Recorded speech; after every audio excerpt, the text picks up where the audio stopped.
Bonjour, bienvenue sur cette nouvelle leçon d'apprentissage du logiciel EBP PGI 4.0.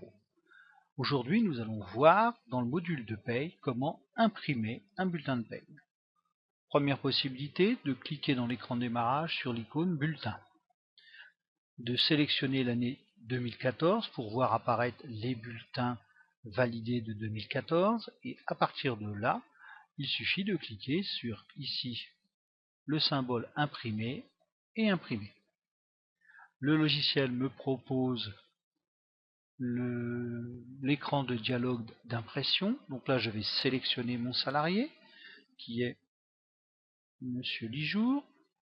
Donc de Lijour à Lijour, c'est le mois de janvier. À partir de là, je clique sur Aperçu. L'ordinateur va me proposer un modèle de bulletin de salaire.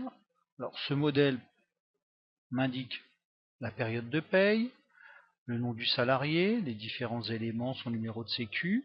Nous voyons bien apparaître ici son salaire de base, les heures supplémentaires qu'il a effectuées et puis les 3 jours de maladie. Les différentes cotisations. Et si je descends au pied de ce bulletin, nous avons ici un calendrier qui indique que les 13, 14 et 15, il était absent pour maladie non professionnelle.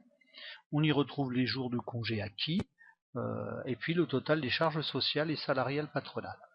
Alors, si nous ne voulons pas de ce bulletin, nous avons ici toute une possibilité différente, avec ou sans calendrier, avec le logo ou standard. Si vous voyez, si je clique sur bulletin de paye standard, je vais avoir quelque chose de plus classique, avec les colonnes par salarial, par patronal, et en bas, les différentes choses. Là, le calendrier a disparu.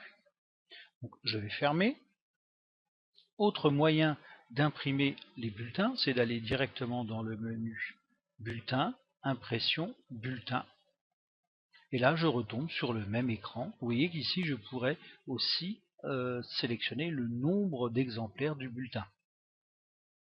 Je ferme, voilà, j'en ai terminé avec cette leçon sur l'impression des bulletins de salaire. Je vous donne rendez-vous pour une prochaine leçon. Au revoir.